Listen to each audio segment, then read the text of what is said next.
안녕하세요. 행복씨앗입니다. 오늘도 시장을 정리하면서 하루를 마무리하는 시간을 가져볼까 합니다. 오늘 우리 시장은 코스피도 코스닥도 하락 마감했습니다. 그런데 그 하락의 폭이 그렇게 크지 않습니다. 코스피는 0.33% 하락 마감했고, 그리고 코스닥은 0.03% 하락 마감하면서 약보합 마감이 됐습니다. 지수의 변동만 크지 않았던 게 아니라 세력들의 순매매 규모도 그렇게 크지 않았습니다. 지금 보시는 것은 코스피에서 개인, 외국인, 기관들 순매매인데 다른 날에 비해서 그렇게 많지 않죠. 또 그리고 코스닥 역시 순매매 규모가 크지 않습니다. 자, 하락폭도 그렇게 크지 않고 또 세력들의 순매매 규모도 그렇게 크지 않은 걸로 봐서 세력들이 이제 연말도 다 고고 해가지고 서서히 정리하는 수순으로 접어들었지 않나 이렇게 생각이 됩니다. 시장에서 기대했었던 그런 재료들은 다 나왔죠. 11월 미국 소비자 물가 지수도 그렇고 또 파월 연준 의장 의견도 들어봤고 또 내년도 또 기준금리 상단에 대해서도 연준 위원들 의견도 들어봤는데 그런 빅 이벤트가 그 결과가 참 좋았다 그러면은 시장이 좀 반응을 하겠지만 시장 예상과 달리 별로 좋지 않았습니다. 그렇게 되다 보니 시장이 이렇게 지지부진하게 흘러가고 있습니다. 아마 대충 이렇게 지지부진한 상태로 연말 끝까지 흘러가지 않겠나 싶어요. 그래도 시중에 나와 있는 재료라고 치면은 재료 역시 좋지도 않습니다. 경기 침체 우려 이게 다시 부각이 되고 있고 또 왜 이 경기 침체 우려가 부각이 되는지 그 부분에 대해서는 그간 또 시황을 통해서 정리해서 말씀을 드렸죠. 그런 이유이고 또 그리고 또 다른 재료가 하나 있는데 중국 코로나 관련 재료입니다.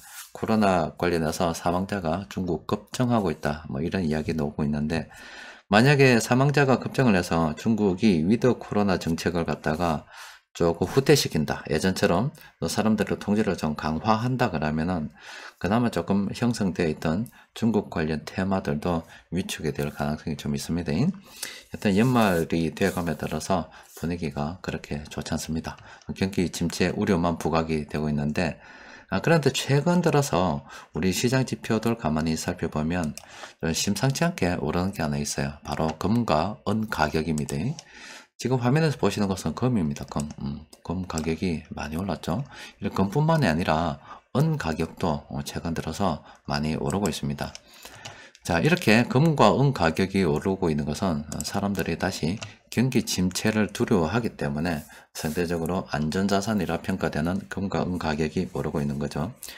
그런데 장기적 관점에서 보면 금과 은은 우리 투자 포트폴리오의 좀 한쪽의 부속을 좀 차지하면서 비중을 좀 실어놔야 됩니다. 그 말이 뭐냐면은 지금 단기적으로는 경기 침체 우려가 부각이 되면서 상대적으로 안전자산, 금과 은 이것들이 다시 조금 각광을 받고 있는데 이게 지금 미국의 대차 대조표입니다. 더 늘어나는 건데 이뿐만이 아니라 M2도 있고 여러 가지 볼 수가 있죠.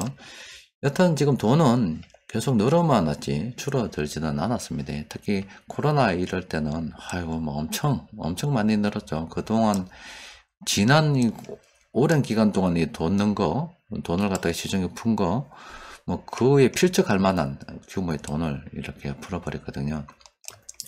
이게 장기적으로 볼 때 돈은 계속 늘어나게 돼 있고, 늘 말씀드리다시피 애덤 스미스가 말하는 보이지 않는 손이 작동해서 정말로 시중의 돈들이 완전히 종이가 될 때까지, 가치가 없어질 때까지는 계속 이런 현상이 벌어지지 않겠나 싶은데, 결과적으로 저 돈이 나아가는 것은 휴지 조각을 향해서 나아가고 있다라고 봐야 됩니다.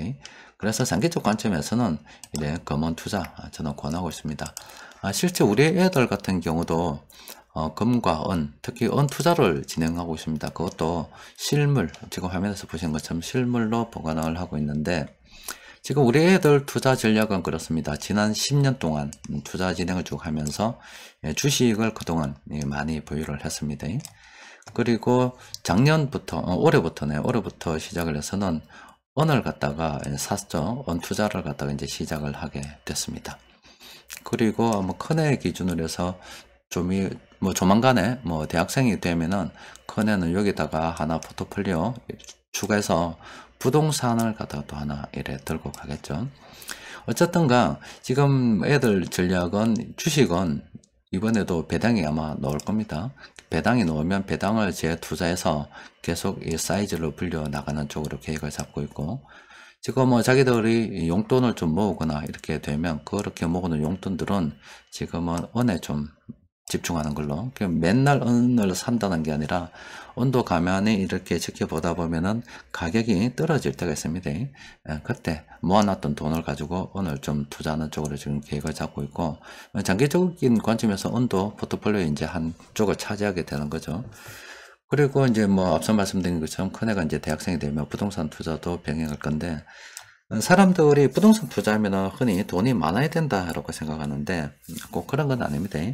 큰애는 부동산 투자할 때 바로 뭐 아파트나 이런 거 투자하는 게 아니라 뭐 가르쳐야죠. 투자이기 때문에 또 시간도 조금 넉넉한 것도 있고, 또 애하고 또 쟤하고 또 다른 게 처음에 집을 사면 생애 첫 주택을 구입하면 정부에서 주는 혜택도 좀 있습니다. 그러니까 그런 혜택들을 좀 감안한다 그러면 큰애는 재개발이 유력한 지역에 지상권을 뭐 산다든가, 아니면 재개발이 유력한 향후 지금 당장이 아니라 뭐 큰애는 시간이 좀 있으니까 지역에 뭐 국공유지 이런 것들 좀 매수해 가지고 이런 거로 좀 들고 있다거나, 아니면 뭐 이게 주택 때문에 좀 그래도 사정에 따라서는 이쪽에 있는 빌라 같은 거 싼 거, 아니면 빈집도 있을 수도 있어요. 아니면 집은 다 무너지고 땅만 좀 있는 거, 그런 것들을 사서 들고 있다 보면은 이게 나중에 재개발이 되면 아파트로 변신을 하게 되기 때문에 아마 부동산 투자는 이런 식으로 지금 일단은 계획을 하고 있습니다.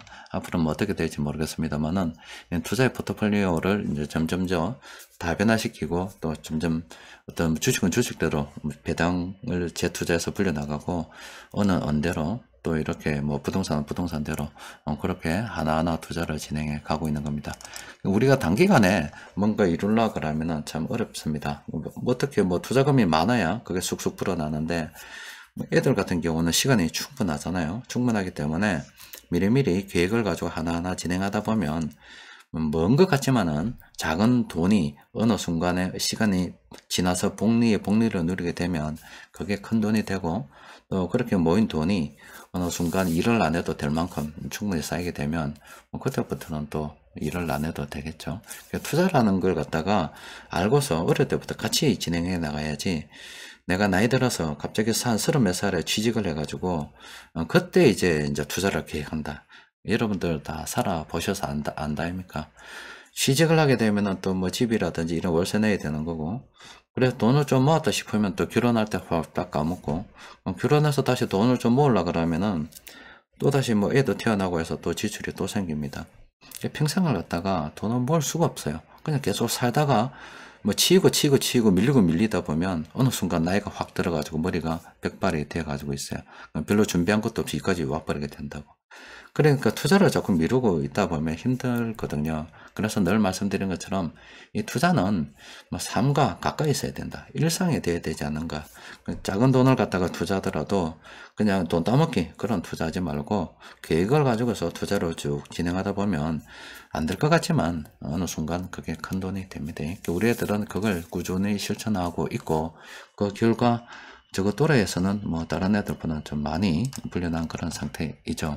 그러니까 여러분들께도 정석 투자 권하고, 또 그리고 이 기회를 뭐 빌어서 금과 은 투자, 자산의 포트폴리오를 갖다가 자기 포트폴리오를 좀 다변화시키는 쪽으로 나아가기를 좀 권하기도 합니다. 자, 일단 오늘 시장 수급을 들여다보면 일단 뭐 그렇게 순매매 규모는 크지 않고 세력들이 서비스업 뭐 이런 쪽으로 좀 매수했습니다. 근데 이렇게 좀 꺼놓고 보면 이 아래쪽도 세력들이 많이 매수했죠. 그러니까 세력들의 지금 수급도 특별한 방향성이 없이 그렇게 쭉 흘러가고 있습니다.